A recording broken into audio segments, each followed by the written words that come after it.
Good day. Welcome to another edition of Ebima Mungo's Perspective on Global Affairs. Before I continue, I urge you to please press the like button. And if you're new to my show, I also urge you to subscribe. I'd like to apologize for not having a show yesterday. It's because I'm in transit. I'm actually in an airport now. I'm in Saudi Arabia, and I'm in the Saudi airport. One of the things you find out about the Middle East is that there's continuous construction every day, everywhere. So even in the airport, there's a lot of noise, obviously from construction because it's the night now. So I apologize for any noise you may be hearing in the background, but I try to make this video as so that I can update with what's going on. Anyway, today, the theme of my video is about Britain and the paranoia that has seized Britain. Yes, the government of Britain is scared. They are afraid. They are paranoid now. And why would I say something like that? Why would I say Britain is now engulfed with serious paranoia? It has to do with a new agreement that was just launched, a new agreement that was announced recently. It's called the Lunar House Agreement. It's between Britain and Norway, and it's an agreement to try to track down Russian submarines. United Kingdom and the British government is afraid of Russian submarines. We know the role that Russia is playing in this war now, but we also know the role that Britain is playing, particularly in the Russo-Ukrainian war. Britain is full in, head on in this war. They are helping the Ukrainians. They are helping them not only with military training, with aid and financial assistance. They are also helping them with their asymmetric actions that they are taking now against the Russian state. They were fingered in Operation Spiderweb. They were fingered in almost all the actions that are going on in the Baltic Sea. Because as we remember, Britain was once a mighty maritime power, one of the biggest the world has ever seen. And they tend to have this interest in maritime affairs. Britain is very selective in its aid of Ukraine, where they have devoted the most amount of effort has been in trying to destroy the Russian Black Sea Fleet. But there's a new problem. Russia has been outputting submarines. Russia has never pretended to be a big maritime power. They never tried to project power and build aircraft carriers. What they've always done is to stay within the domain of submarines. They have a lot of it. So Britain has now found out that it is very imperative to try and track these submarines because these submarines pose a clear and present danger to Britain, especially as Russia attempted a new weapon that shook the world, the Poseidon drone. Intercontinental, that means it can go anywhere. Intercontinental drone. The Poseidon drone and the power it has as a nuclear deterrent is one that worries the British now. So the Lunar House Agreement is a major defense pact to create a joint naval fleet, including British Type 26 frigates, to track and counter Russian submarines and protect critical undersea cables, pipeline in the North Atlantic, addressing increased Russian naval activities in the UK waters. The Russians have been very in your face. Let me just put it that way. But they do that with a lot of surface missiles. They also see that sometimes they track the submarines of the Russians within the North Atlantic, but the Russians are not really worried. They pass through the channel for the British to see them. This year alone, the British this will be the second time Britain is signing an agreement specific to tracking Russian submarines. The first was with Germany. Britain signed a very comprehensive defense pact with Germany, a pact that has to do with cooperation with Germany. And it's called the Kensington Treaty. It was signed in July of 2025. And in that particular treaty also, they want to use specialized German planes to be able to track Russian submarines. Russian submarines are giving the British establishment sleepless nights, sleepless nights. Another country too that also has access to the sea, and which is one from which Britain can carry out its activities, is Romania. Romania signed a deal with Britain, military cooperation deal. Britain has been very busy, very, very busy. So they signed this deal in January of this year, and involves, we know that Romania has an extensive shoreline in the Black Sea, and in that particular regard, then we know that the British want to stay off the Romanian coast to be able to do what they are doing, not necessarily in Ukraine. They have a big interest. And they've been putting a lot of pressure on Turkey. Turkey has actually had to stand on some agreements not to militarize the Black Sea. Even recently, Turkey turned down another effort by Britain and France to send in their ships, their warships, into the Black Sea. They want to involve themselves very actively now in this war. So we see that Britain is very, very paranoid now, and they have every reason to be. Let me give you a good rundown of why the Russian fleet is something to be feared. Russia has this vast array of submarines. One of the things that has happened is that Russia is one of the countries that is very, very good. They did not they put different submarine classes. In fact, they have six submarine classes. And in those submarine classes, among the submarine classes that they have the Boreal class. They have the about 6 different classes of submarines.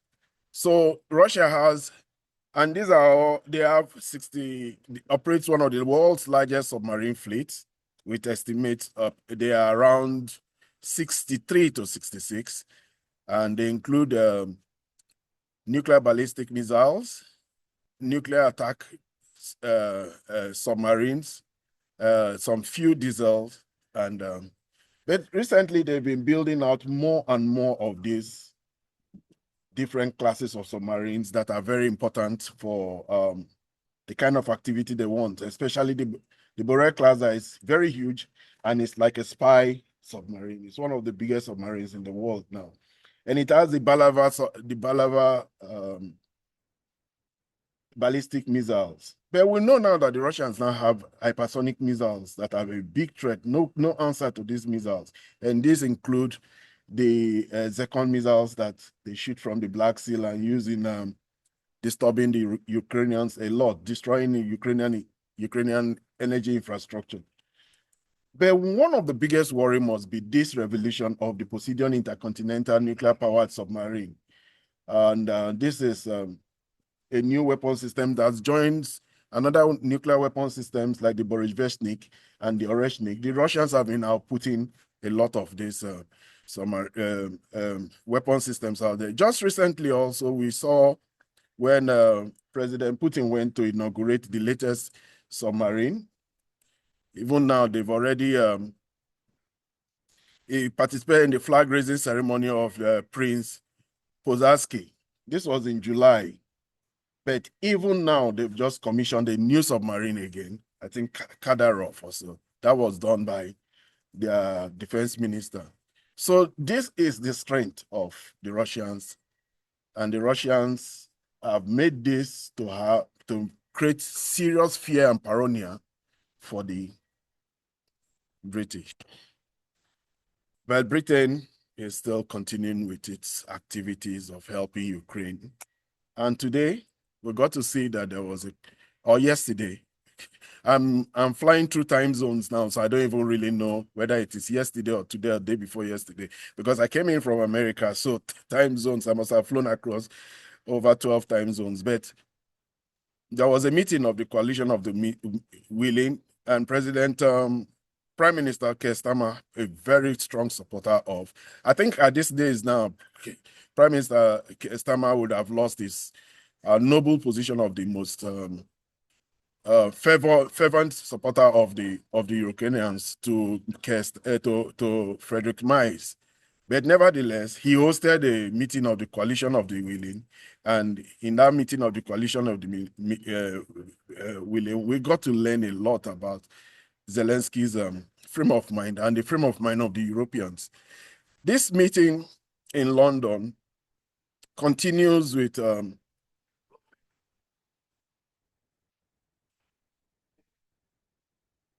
conflict at a critical stage now in the push for peace. But we will talk this afternoon about the plan in some detail, but the principles remain the principles that we've operated on for a very, very long time, which is that we stand with Ukraine, and if there's to be a ceasefire, it needs to be a just and lasting ceasefire. And that's why it's so important. So he continues to assert that they stand with Ukraine. The meeting was one that was attended by not only Keir Starmer, he also had the German Friedrich Merz and Emmanuel Macron, and they were all showing their solidarity with the Ukrainian people. What came out of this meeting anyway? Quite a lot came out of it, but ultimately you get the sense that the Ukrainians are not really ready for this peace. The most sticking point, obviously, is the one that has to do with territorial concessions. President Trump, a few days ago, has actually pointedly accused President Zelensky of holding back. He says Zelensky's people agreed to the deal, the Russians agreed to the deal, but Zelensky himself is holding back and possibly may not even have read the deal. So what did Keir Starmer say? Keir Starmer said the Ukrainian issue is Ukraine's business and that they will have to take the decision. I don't think that it's in the hands of the Ukrainians anymore. And Ukraine has no right under its constitution and international law or moral to give up its territory. That's what Zelensky is saying. The US peace plan has been reduced to 20 points. We got to learn about that. And then the Americans want to find out a compromise, but when it comes to territories, there's none. Not with the Ukrainians anyway. And Zelensky made a point here now. He said something. He said Donald Trump has his own vision of how the war should end, which differs from that of the Ukrainians. And he says they need to be very aware and very sure of American security guarantees. In fact, he even said that it is very imperative that American security guarantees, if it is given for them to concede territory, that it has to be ratified by Congress. So in effect, he does not really believe President Trump's words for any form of backstop or guarantees. Ultimately, we get to see that the Ukrainians and Zelensky particularly is not really it's not really there yet. He continues to say that it is. He said a statement that was very important. He said that Ukraine and Europe will continue to talk, but Ukraine, America, and Europe will also continue to talk because, as he sees it, what America brings to the table is very important to Ukraine. But then again, we go back to the British, which is the theme. What is British real motive here? You get the sense that most of the Europeans, the whole European state, much as they want to help the Ukrainians, they also want this war to continue. They put every single obstacle to stop this war from ending. And we see this in the statement of Frederick Merz. Frederick Merz has become very hawkish about it. And even Macron was saying that Europe has a strong hand now, and that he has even said some things and hinted that something very significant is going to happen to the Russians. Because as he sees it, the last round of sanctions was very painful for the Russians and it's doing a lot of damage to the Russian economy. That's how he sees it. And he said something very cryptic recently. He said that the Russians are going to face some real hard times in the coming months. So the French, the British, and the Germans, we know, and the Baltics, recently the Baltics they are meditative in these days. They are really worried now because President Trump has signaled. And this is how he's getting them to be less hawkish. He has signaled that he's going to withdraw American troops, starting from the Baltics. The Baltics joined NATO not to contribute anything because they are very puny in their population. very puny in their economic contributions. What they came with was a large baggage of anti-Russian and Russophobic tendencies, historical hatred of Russia that has tilted the whole of EU and the whole of NATO towards making Russia the one and only and sole agenda of European institutions. So the President Trump has come to recognize this. His new security strategy statement has even identified this. And what did he do? He has said America is moving away from Europe. He has already hinted that they will be moving away from the countries of the eastern of the Baltic. And I think he wants to build better relationship with the Eastern and Central European countries.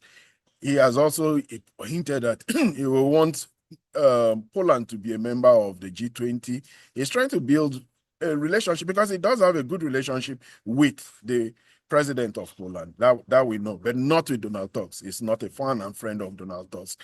The first person one of the first prime ministers to go and visit President Trump was Donald Tusk, and Donald Tusk had to wait a long time before he got the privilege of seeing President Trump just after he was inaugurated.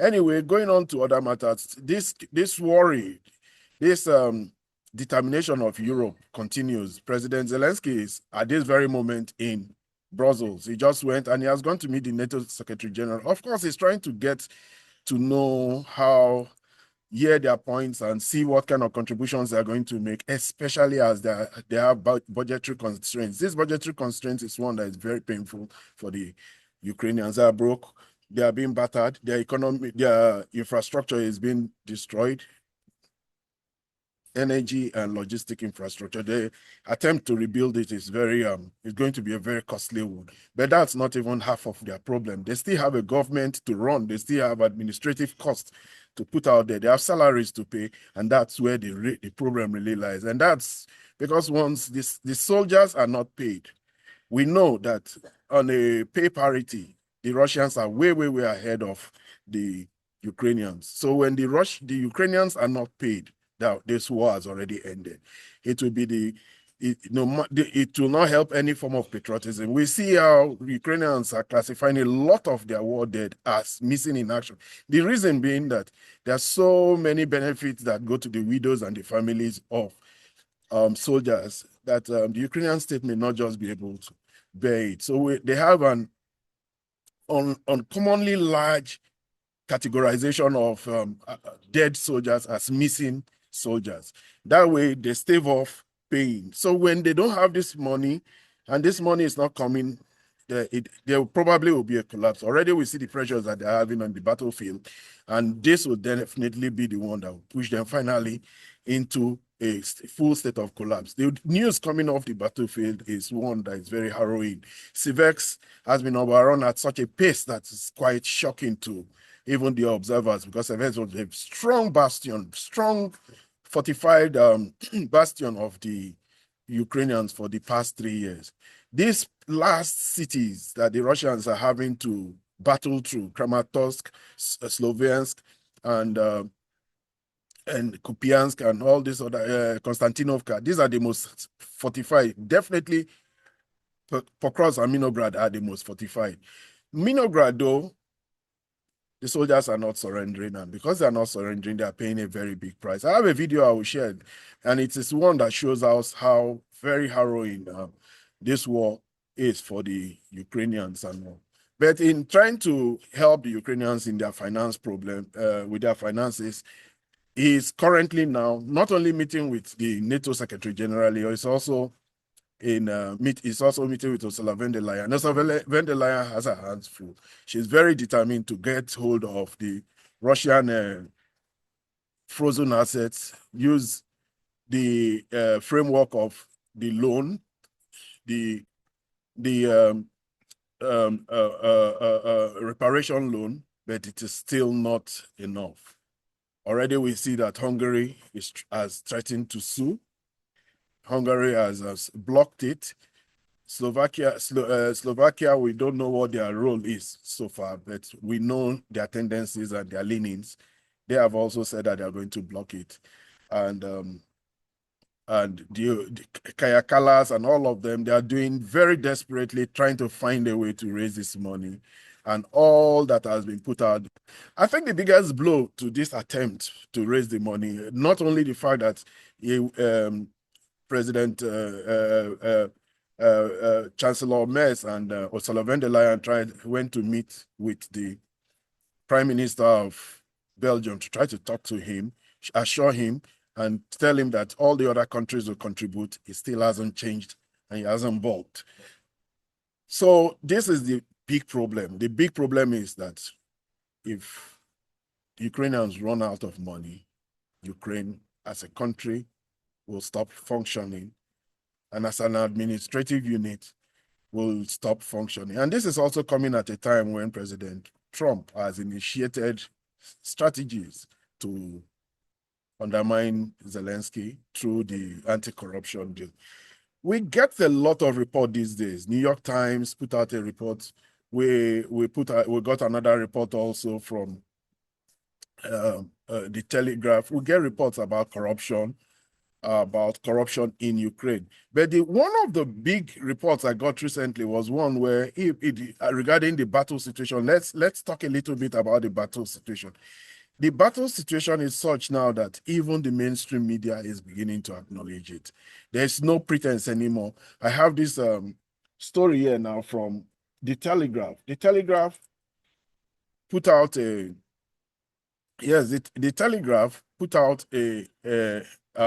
headline where they said what we already know from so many days of following this war. This is what the Telegraph said. Russia rapidly gaining territory in Ukraine as peace talks stalled. They put out how Russia has covered so much ground in the past 2 months. Russia has covered by far more territory than they were able to. That's just because the most fortified parts of Ukraine, the part where they had to grind and fight and do all they could to hold on to this war, has finally been overrun. And in Mirnograd now, the final cleaning of the Russian Ukrainian soldiers is going on in Mirnograd. There we are seeing now that the soldiers that chose not to surrender are being wiped out. It's a brutal reality that is just not one that should be out there for people. But I will use this video now as the last point to show you what is going on now. These are some Ukrainian units in Mirnograd who were running from one particular building to another, and they were spotted by the Russian drone operators. Russians have complete oversight of and intelligence on what's going on, and in the way and manner the Russians have been carrying on in the recent times, this is what they did. So the Ukrainians run into a house thinking they were safe in that house, and then the Russians sent some. We can see this is a large party of at least 15 of them. They go into the house, and the Russians came calling. And that's simply because these units have chosen not to surrender. They are carrying on with the war. And oh my God, the Russians sent one of their FAB, maybe a small version of the FAB, or a thermobaric missile, whichever one. The ones who know about war will know more about this particular weapon system that may have been used here. So those 15 people obviously have been killed, they've been destroyed. And that's what is happening now to the soldiers of the Ukrainian forces in Heliopoli, in Mirnograd, in Kupiansk, in all those places where they are holding out. Anyway, this is where I'll end my video for today. If you're new to my show, please subscribe. If you have any views regarding the opinions I just expressed, please put them in the comment section. Do well to like and share. Until my next video, you have a good day.